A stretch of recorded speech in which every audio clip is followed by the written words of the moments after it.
Our planet is full of extremes, places where surely nothing should survive. Yet somehow, life finds a way. I have spent the most remarkable year exploring the freezing Arctic, the scorching desert,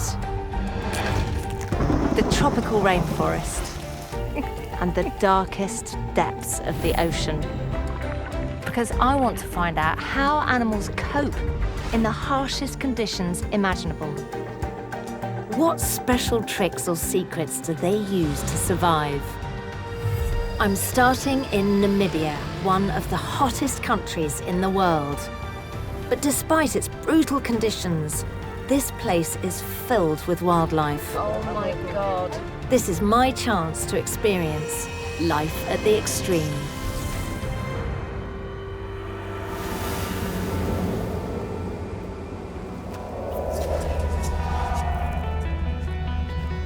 I'm imagining myself lost. You know, like if I was up here in the dunes and I was thinking, right, I need to find my way into civilization or just some water or something, some hope, something I could cling on to. And I saw that.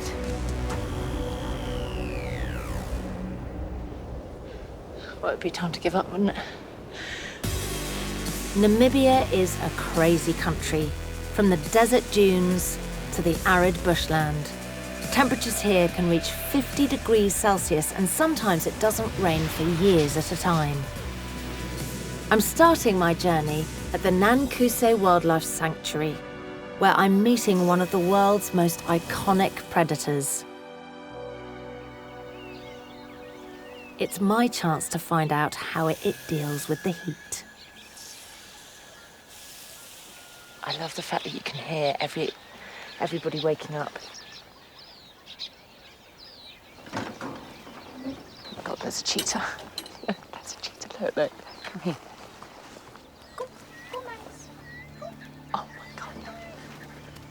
Oh my God, it's like it's a cheetah. Oh, it's purring. Hi, Marlies. How are you? Good, and you?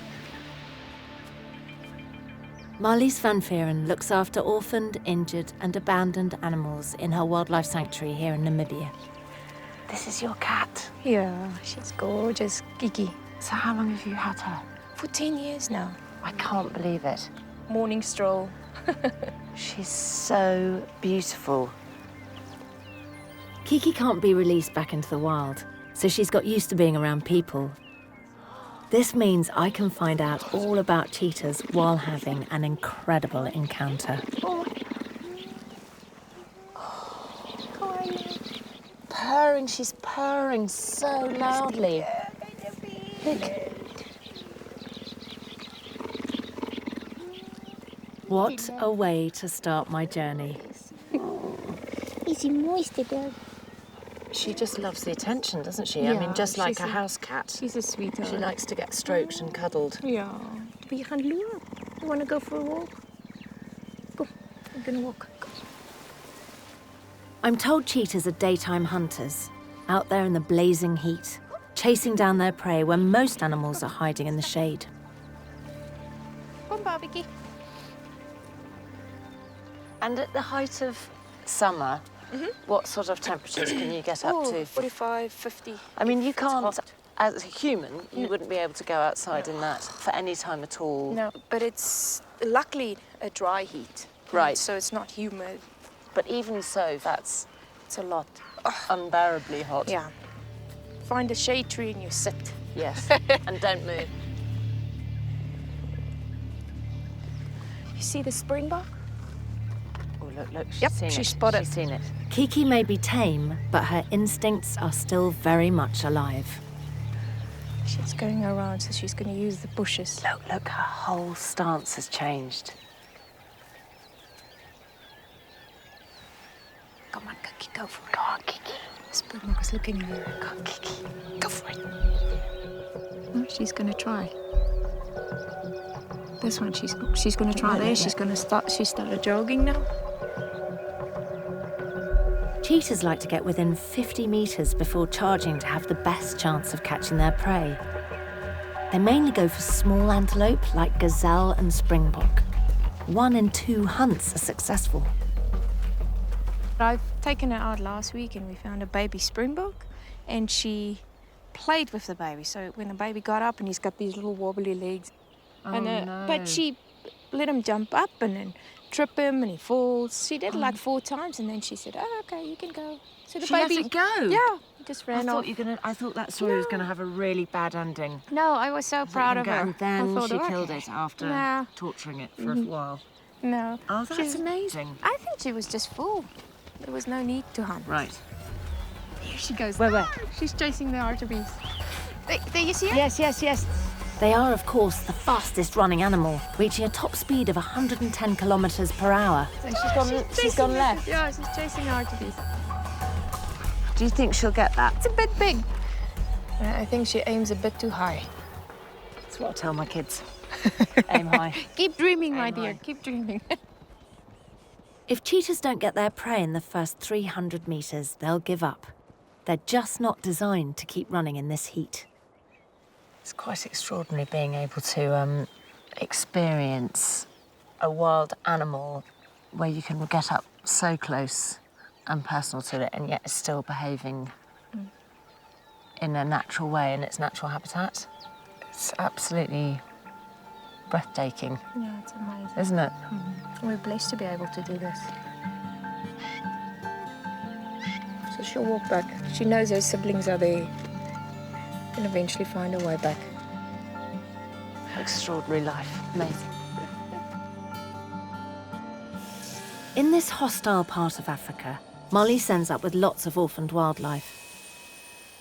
She takes me to meet a couple of young cheetahs, but they're not as tame as Kiki. If they chase you, if they do mock charges, just stand. Just keep calm. I'm just going to stay near you, though. Good. Yeah. Okay. All right. They're young and wouldn't survive if they ran off, so for now she keeps them in a large enclosure. Oh, God. And as she can't exercise them out in the bush, Marlies has come up with an ingenious way of keeping them in shape. This is the pulley system. And you just put it on a car battery and let them run. So this is just forward and backwards. It's the kind of system used to get greyhounds to run round a track. Oh, look, they're off. And it's the perfect way for me to see them in action. This is brilliant. This is the most fun ever. Just like a ball of string to a kitten, the cheetahs find the lure irresistible. Well done. And that's it. I'm done. This could be the perfect place for a little test.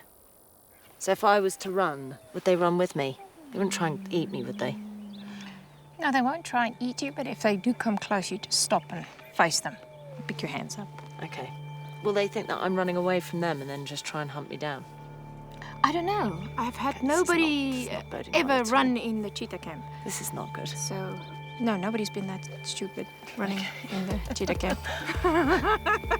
Obviously, I'm not going to be as fast as a cheetah, but I want to compare how the heat affects us both when we're running around this circuit.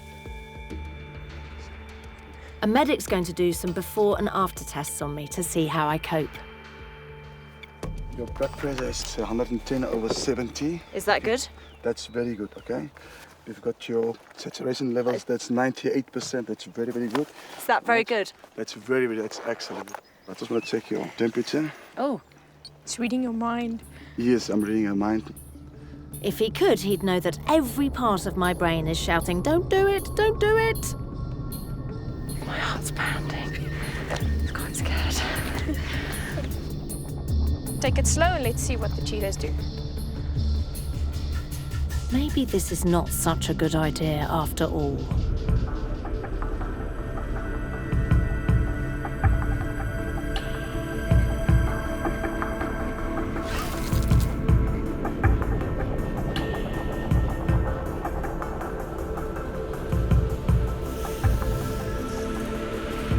Chase the cheetah, chase it! Well done! Cheetahs have super long limbs, giving them strides up to 7 meters in length.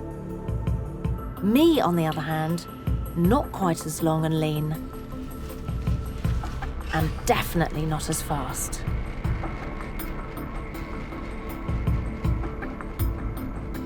But when it comes to a long-distance race, every tortoise has their day. The cheetah's done 2 circuits and then crashed out. Look, he's tired out. Lightweight. You're a lightweight. I'm still going.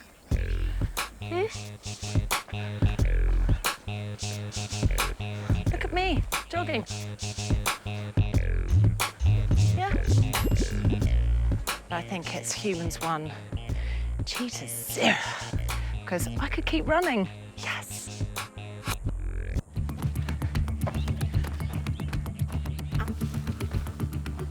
Cheetahs are covered in fur, which works well as a sunblock, but it means the only place they can really sweat is through their paws. So they'll lie on their sides, feet exposed to the air and panting hard to cool down.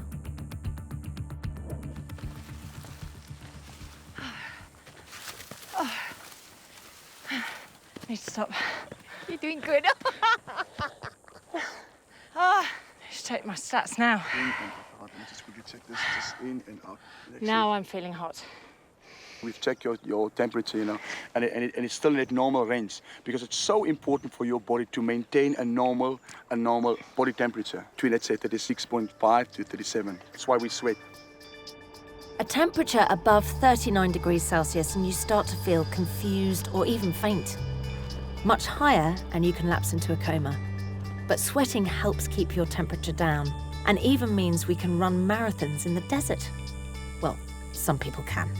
I mean, it's ludicrous, really, because I'm plodding along. The cheetah speeds past me. And then it's so graceful, so beautiful, so powerful, so fast. And then they have to lie down. But obviously, I can go for a lot longer than they can, although I was struggling, I have to say. So my body is working brilliantly. It's cooling me down and helping me not to overheat. And overheating, as we all know, is really bad. Every animal out here is dealing with the dangers of overheating. So if I want to find out how they're all doing it, then I need to travel to a place that's full of wildlife. The Irindi Game Reserve covers 700 square kilometres of Namibia's brutal interior. It hasn't rained properly here in over 7 months, and temperatures regularly hit the 40s. But despite this, it contains over 10,000 animals. With me is a game ranger called Henko Bunches, who's been guiding here for nearly 6 years. He must have started when he was about 12. Wildebeest are amazing looking. That's a kudu. He thinks that if I really want to immerse myself in this place and all its extremes, then we should camp out in the bush. And let me just tell you, I don't do camping. I don't think I'm going to sleep at all. Everybody's get a turn to have a night watch. Yeah, hang on a minute. So I'll have a turn at night watch. What, with a gun? No. Okay, good. If you see something, you wait. I wouldn't trust me with a gun. With all these wild animals out here, we're going to need some protection. So apparently we're going to build something called a boma. What's a boma? It's like an enclosed area. So it's just something to keep animals out. Yeah. I was thinking of somewhere here, and we could chop down these trees and stuff for building the boma. Yeah. Can I sit in the car while you do it? No. Need to put a bit of arm in it. Okay. Arm. Yeah. Try to hit it at the same spot. I honestly, I really am trying, but... Bomas are a traditional way of protecting your village or livestock. The idea is that we make a circle of thorn bushes so that we can sleep in the middle of it. With the thorn sides to the outside. Yep. Like that, when you can... And if anything comes to investigate us, the thorns will hopefully make them stop long enough so that we can scare them away or jump in the car. At least that's the idea. Can't we just stay in the lodge? Yes! You did it. You did it. Show off. Look, nail gone. Finger bleeding. This is a harsh introduction to working out here in the heat. Temperatures are well over 40 degrees Celsius in the sun. And if you take out the cooling effect of the wind, our thermometer on the dash hits 66.6 degrees C, and then it fries. Tired already? No? No. I'm really hot though, I'll tell you. Can we have a drink? Yeah, you want some water? Yeah. Thank you very much. Mm-hmm. It's a bit like therapy, this as well. Oh, the water. No, not the water, the shopping. It's crazy to think that all animals out here are not just dealing with the heat, Okay, amazing. but they're also being hunted by predators, especially after dark. I've never camped in the wild before. I've never even camped before, so I've no idea why Henko thinks I'm gonna make it through the night. Are we done? Yep, I think we're done. Oh, yes! If we're talking lions and Yeah, well, predators, is that really gonna stop anything? you're not gonna basically stop it unless you build a brick wall with a roof on top of it. If we do have anything that's coming close, we'll just make a bigger fire Yep. and we'll... And sing louder. In the past, my singing's always been pretty good at scaring away nighttime creatures. But we've got a few hours until it gets dark, so we head out to see what else we can find. Most animals hide in the shade during the hottest hours of the day, but some are a little big for that. Elephants flap their ears to get rid of the heat. And they'll walk hundreds of kilometers to find water holes that haven't dried up. Henko tells me that every animal out here has its own strategy. Oh my God, there's a giraffe. They are just an extraordinary looking animal. Oh, how beautiful. I thought giraffe patterns were just for camouflage. But apparently they help with the heat. They've got a bit more blood vessels under the darker sides. And as the wind blows over it, it cools the blood circulation down a It's little bit. amazing, isn't it? Using a thermal camera, you can see the patches working to keep them cool. The brown patches are giving off more heat, so show up white hot, while the surrounding skin is cooler, so it looks darker. I just can't believe that's a giraffe in the wild. All the animals have a trick up their sleeve. Even hippos secrete a form of sunblock in their sweat, so they don't get burnt if they're out of the water.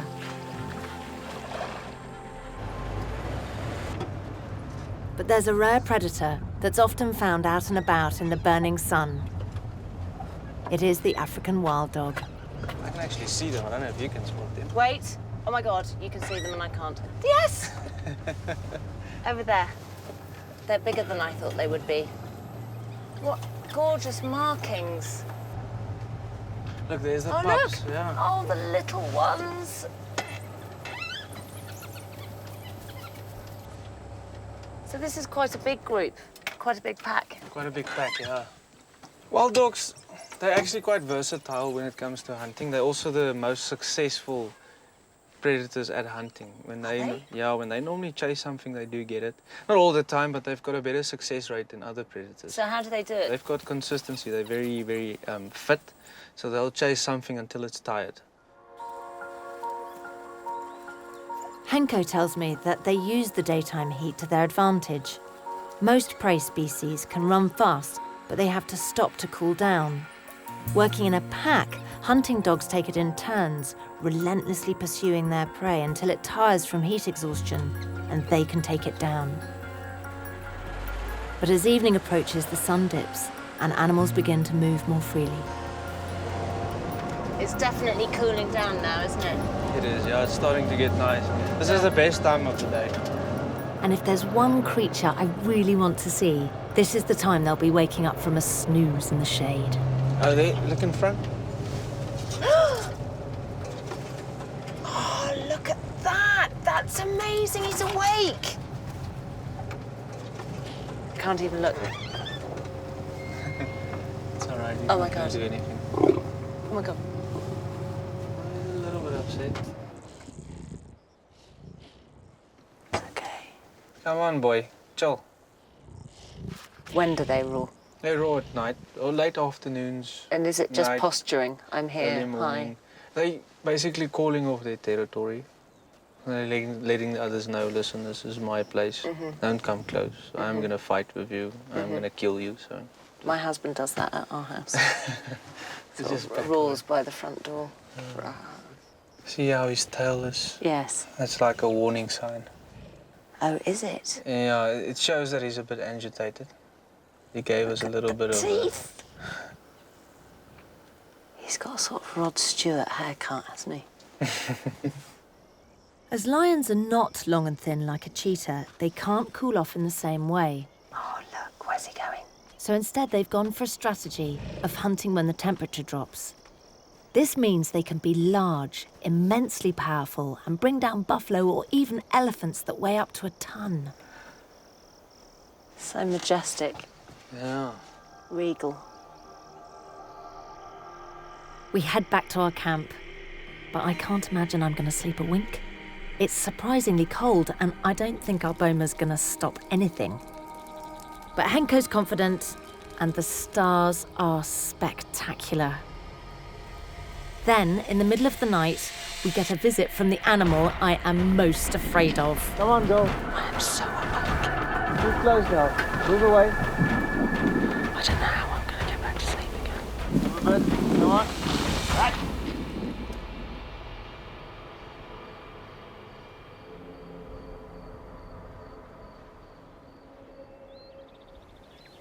We're alive, which is great news because last night at midnight there was a lion there that basically pondered and just thought, oh, I'm just going to mosey all the way around the camp. Absolutely mad. And then when I got up to do my shift, I've never been so awake in all my life. I was walking around with my eyes wide open like... Anyway, this morning, my feet are so cold, I'm literally melting my trainers on the fire.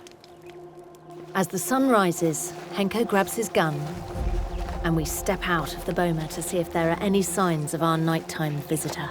I mean, that's close. It was close. Probably about 50 meters away. Yeah, she was standing right here. I think she was inquisitive, so... Wait, here's a nice lion track. Oh, look! So you can see the pad and the Toes in front, yeah? toes. Yeah, it's about the distance you would view them from a vehicle. Yes, it is, isn't it? It did cross my mind after that whether I'd go and sleep in the car. I nearly did. Animals dominate this harsh landscape in so many ways. I've never felt so vulnerable. Wow. Look at that. It's not often you can walk around a place where if a lion doesn't get you, heat stroke will. I guess at home, we're used to sort of being king of your castle and you've got your house and you're doing your thing, you're sort of top of the food chain and there's something uniquely humbling about being out here and you're not top of the food chain anymore. You'd think no one could endure living in these brutal conditions. But in the Kalahari Desert region of Namibia, there are some of the last hunter-gatherers on the planet. They have lived in these deserts for thousands of years. They are the San Bush people. I've met up with Marlies again, who's going to introduce me to a local San village so that I can find out how they survive here.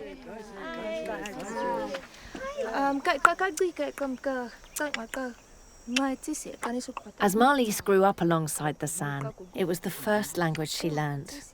I love the fact that you're speaking with it's amazing. The San are known for their clicking language, their bushcraft skills, and their endurance in the heat. It's even drier here than at Urindi, so some of the animals spend their days underground. And that includes an incredibly elusive nocturnal creature. It's like a baby. This aardvark is another orphan Marlies is caring for. Stop it. Oh, look, he's fast asleep. What is it that makes the aardvark so brilliantly adapted to the heat? He sleeps during the day. He keeps in the hole. He goes in the holes where it's nice and cool. Do you want to hold him? Yes. With claws like spades, they can dig burrows big enough for a human to get into. Oh my God. And at night they come out to feed on tens of thousands of insects. Look, the bushmen love it. Most people, including these bushmen, never get to see them. They just see it as food. Like meat, good meat. It's nice and muscly. Of course, Marlies is not going to let them eat this rescued aardvark. But the San are going to show me how they do find their food and water in this barren place. Being so dry, most of the things they forage for are underground. I feel like they're all giggling at my chronic digging technique. We're going to go very hungry. She wants to show you how to Yeah, dig. show me how to dig. I'm absolutely pants. There it is. Ah! How do you eat that? You basically like bake it in the hot ash. Okay. So you just take all this down. And it looks like a little onion. This wild onion also produces a seed that they collect and use to spice up their cooking. They look like little nuts. Little nut, yeah. I know now what we're looking for. But for about 4 or 5 minutes, I was actually just looking at a piece of poo, wondering if that was one of these. Oh! Yes! Aha! This is not a poo. It's all a bit different from my weekly supermarket shop. They're digging and digging and digging, and it's just so arid. And I'm already feeling a little parched. When you think how they go without water, there's no water anywhere. Oh, look, that's great. When hunting, the San will sometimes spend days out in the baking sun. Humidity levels are at 10%, compared to an average of 80% in the UK. I've got to that stage where, oh God, I can't even walk. My mouth's so dry. That, like, my toilet's just getting stuck. I keep having to unpeel my... After 3 hours foraging under the relentless sun, it's time to head home. But it's a long walk back. My mouth's so dry, it's horrible. I just don't even really want to talk, which for me is something of, you know, something's wrong when I don't really want to talk. Apparently there's an underground tuber, or melon they call it, that they dig up in emergencies if they're out hunting for days at a time. They keep talking about these sort of melons that can give you water, and I keep thinking of like the really enormous European watermelons. I'm sort of imagining them now, carrying 4 or 5 massive watermelons. I am now hallucinating. I'm so thirsty. And I feel like a wimp because these guys, they're totally fine. But you know, they're adapted to it. Realising that I'm struggling, they make a stop on the way home. This is the water root. That plant. That plant. But how do they find that? Good question. This tiny plant stem looks like every other twig out here. And if you're that thirsty and you're using that much energy to try and get some water. Exactly. By the end, you're going to die of thirst Yeah. anyway. After 40 minutes of hard work, the root is finally exposed. That's so nearly there. Yay!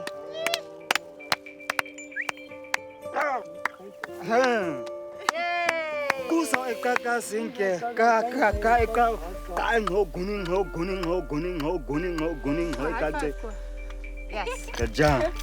It's a big tuber filled with a juicy pulp.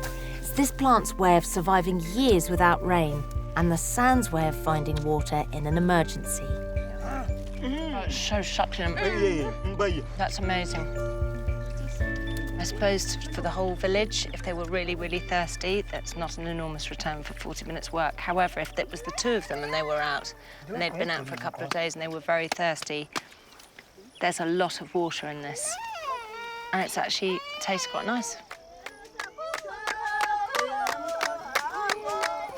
The San have mastered living in this harsh environment. But apparently there's one part of Namibia where nobody lives. It almost never ever rains, and the strategies animals have for coping with the heat are extraordinary. So for the final leg of my journey, I drive over 300 kilometres west, and the landscape just gets more and more alien. This is where the country is driest, and the temperatures are at their most extreme. I feel like I've been sort of dropped into a movie set. It doesn't actually feel real at all. There's literally nothing here. It's so desolate. Namibia is the second least densely populated country in the entire world, and I can see why. It makes me feel thirsty just looking at it.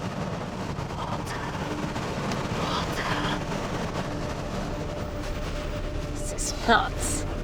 Look at the size of that. I was sort of expecting Canberra Sands, but slightly hotter. I just wasn't ready for the scale of it. And not just that, the bleakness, because there's just nothing here. Let us explore.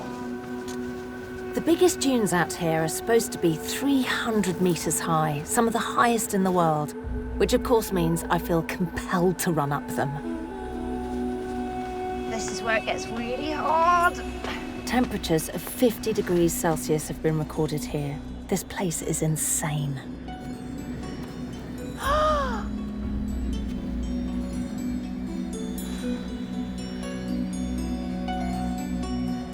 Never in my life have I ever seen anything like this. I mean, where would animals live? Where would they take shelter? Where would they get food? Water? There is no water. They can't have water. They must all just survive. On what? I've arranged to meet a guide called Dane Brain.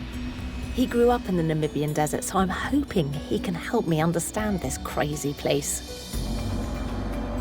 So do you know these dunes like the back of your hand? I wouldn't say like the back of my hand, but you can put me in the middle and I would find my way out. Would you? Yeah.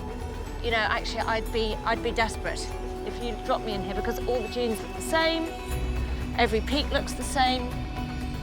These dunes cover an area of some 34,000 square kilometres.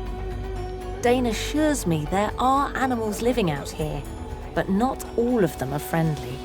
Can you see that? Yes, look at the way it moves. A fluid. What is it? Is it a snake? Peringui's adder. And this is one of 2 species of adder you can get here, but this is our mascot for the dunes.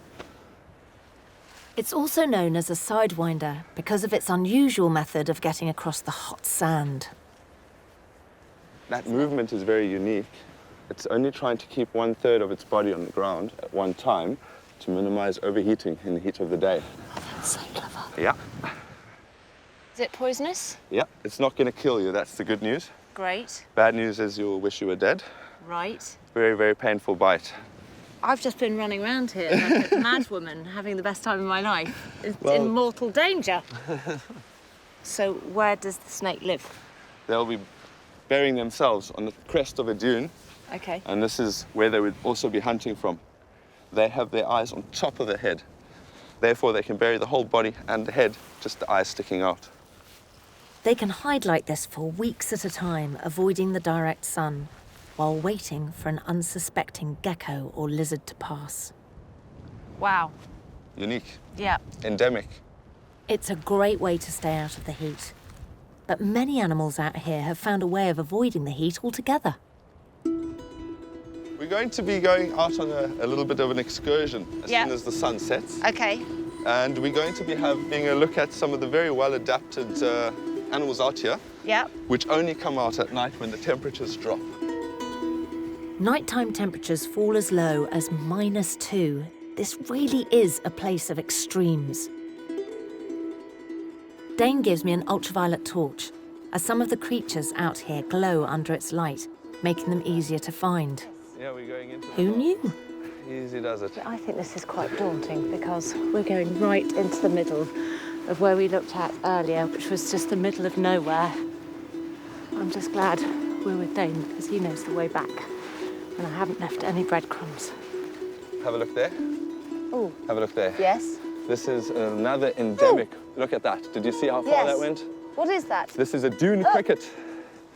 Dune cricket. Oh, they give me the willies. I don't like it when they jump. See, the desert is alive at night as well. Davina, Yeah? you want to have a look at this? That's a scorpion. Yes, it is. Look at the colour of it. That really is properly mind-blowingly day glow. And all scorpions do this All under UV light. scorpions, every single scorpion in the world can fluoresce under a UV torch. And if we were to look at it At a in the plain normal, light... Oh, look! pitch black. This is a black, hairy, thick-tailed Yeah, I scorpion. was just going to say, its tail looks really... Really dangerous. There are 2,000 scorpion species in the world, but only around 30 have strong enough poison to kill a person.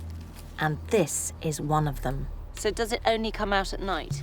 Nope, these are day and night active. So doesn't it get boiling? It buries a little burrow into the sides of these little vegetated hummocks, Right. and that's where he would normally keep base. Keeps coming towards me. You know, I've never been a huge fan of scorpions. There's something quite eerie about them and the tail and the fact that they could kill me. Not all creatures out here at night are so scary. Oh, have a look at Davina. Oh, look! Oh my gosh, that's gorgeous! One of the most well-adapted animals out here as well. So they come out with the normal light. Oh, yes. Have a look at that. Oh my gosh, totally camouflaged. And very light. So if he came out in the sun, he's going to burn himself to death. Wow. And this side stripe is fantastic, isn't it? It's lovely. These little feet are so sweet. This little fella uses his webbed feet to tunnel into the sand, avoiding a rather dramatic-sounding death in the blazing sun. These guys also have a waxy layer over the eyes. That protects him from scratching his lenses when he's digging into the sand every morning. With no eyelids, they can't blink, so they have to clean any debris off their eyeballs with their tongue. Oh, look. Put him on your hand there. Oh, look. It's so light. Very, very light. I really think this is a very cute, well-adapted desert animal. I'll second that. Okay.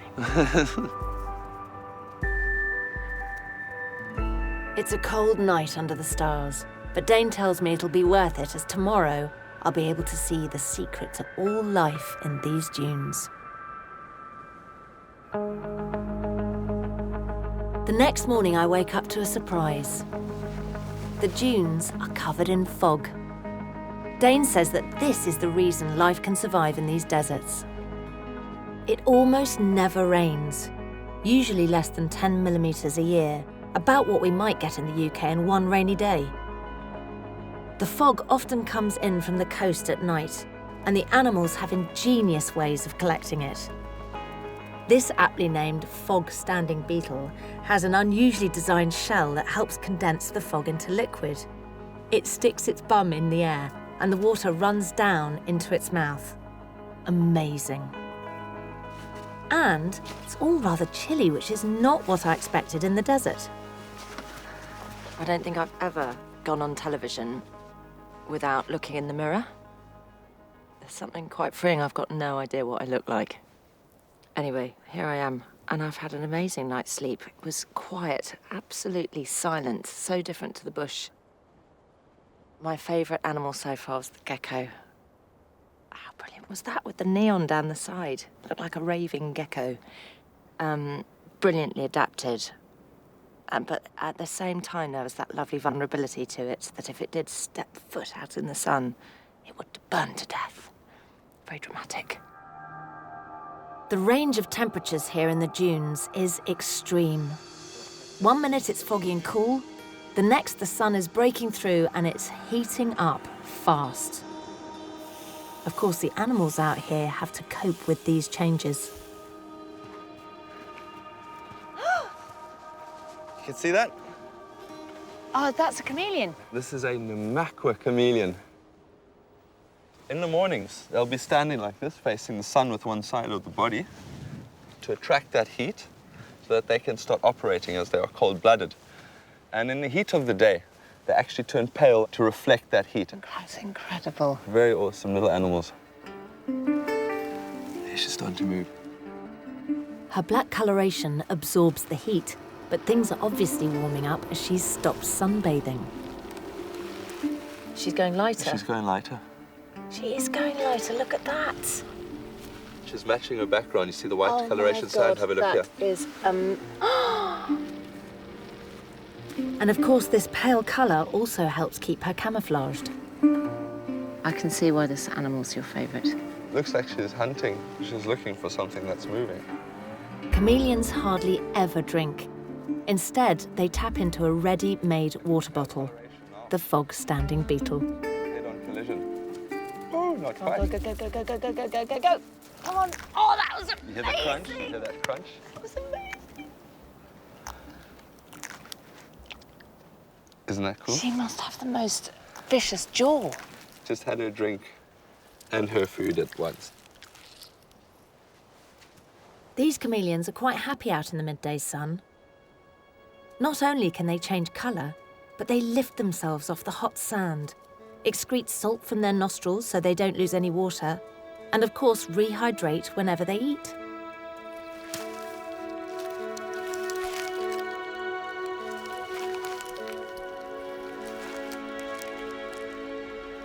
This animal's thermoregulation smashes it right out of the park. You really know what you're doing, don't you? But to be able to stay out in this kind of heat is something else, because it's getting quite unbearable. With the sun blazing overhead, the surface of the sand heats up to over 65 degrees Celsius. There are no trees and very little shade. Look at these guys, look. Look how fast it's going. Onychmacris plana, the fastest insect in the world. Good reason to... In this heat, In definitely. this heat, yes. If you stop moving, you die. Run, run. For their size, they are nearly 10 times speedier than Usain Bolt. They move so quickly they create their own breeze to keep themselves cool. But what does the sand actually feel like? How hot is 65 degrees Celsius? I'm going to try it, Dane. Are you sure? I'm going to try it. I'm actually nervous about doing this because I can feel the heat through my trainers already. Already hurting! Ow! Using a thermal camera, we can see the white-hot temperature of the sand. I mean, I have to run like this because it is super-duper hot. It feels like I'm running on hot coals, and after only 20 seconds... No, OK, I'm going to stop now. I'm done. It's only by sticking my feet in the air that I can cool them down. Leaving one in the sand and the other up, only for a second or two, makes a huge difference. This one feels fine. This one feels deeply uncomfortable. Even my bum's getting hot. My bum's getting hot, really. I'm going to put my socks on. The beetles are not the only animals out here that love to run fast. Look at him go. Woohoo! Oh, look! Look at him go. Look Up at there. him Up to the top. go. Mach 10. Oh my gosh, that was amazing. The shovel-snouted or sand The diving. shovel-snouted. Yeah, Is that seriously what it's called? yeah. Look, there, right at the top. He might be starting to dance. Just get it. Oh, look, he's dancing. He's lifted his legs. Yes. I don't know if you can see that from here. I did see a movement. Let's stalk him like a leopard up the dune here. Right in the leopard. He's dancing, he's dancing. Isn't that awesome? Shovel-snouted lizards hold their feet up in the air, just like I did. This means they can stay out in the sun, keeping watch for potential prey. But when it all becomes too much, they dive into the sand. How far down will it have gone? About 10 to 15 centimeters. Do you think you can get it? Let's have a look. Oh! Oh! Oh! Ah! Dived in. There. So that was our dancer. Let's see if we can find our dancer. Hi! Oh my gosh, look! Look at that small eye structure, allowing a little light in, which means he's day active. And have a look at that perfectly shaped snout there for diving into the sand. Oh, diving, so he doesn't Diving. dig with it. As he dives in, he puts his arms to the side of his body. Oh, wow, And he actually so he really swims. does he swims dive. through the sand. He actually wiggles like a snake. So they're out in the day. Only during the day. So this makes more sense colour-wise for me than the scorpion or the beetle, That because does make it's more light, sense. it's reflective, blending perfectly with the dunes. Correct. I like the snouty. You like the snout? Yes. They're awesome. So how much colder or darker with the thermal camera is Snouty's lair beneath the surface? Feel it. Much cooler. It's even a little bit damp. Unbelievable. The difference in heat. My knees are killing me. And yet this is cold in comparison. It's not surprising many animals out here hide under the sand. So I know where I'd be if I lived here. 30 centimetres underground. Apparently, Dane has one last creature he wants to find for me, as it actually uses the scorching power of the sun in the most remarkable way. So what's this? This is a female buck spur spider. Oh look, she's doing She's something. lining silk with her bottom. She's actually weaving grains of sand together with the silk she's producing. Check what she's doing. She's just curled up and created a little blanket. Very hard work for such a small animal Yes, but it's so effective. to get away from the sun. Yeah. But because we have no trees here, we can't really have spider webs. So they have to find other ways. The sand is the only place she can make her home. But of course, being a spider, she uses this web to trap her prey. So what's she going to catch? She's going to be looking mostly for a species of ant out here. She's just under a sleeping bag and you wouldn't see her Oh, if I you wouldn't walk see past her. No, absolutely not. And an ant certainly wouldn't either. So once that ant gets on top of that little It's stuck. lined plate, he gets sort of stuck there. Yeah. Then she's going to grab it and slowly start pulling it down onto the baking sand, which should be sufficient to scorch the ant and toast it and secure her meal. God, it's brutal, isn't it? Out here, yes, a lot of brutality happens. What an awful way to die. It's crazy to think that the ground these animals walk on is capable of killing them. The heat to most animals is life-threatening, so they're all trying to get away from it. But for this spider, it's amazing because actually she's found a way of using it to help her kill her prey. In a horrible way. Everything out here has its way of coping with the extreme heat, but none of it would be possible without the morning fog.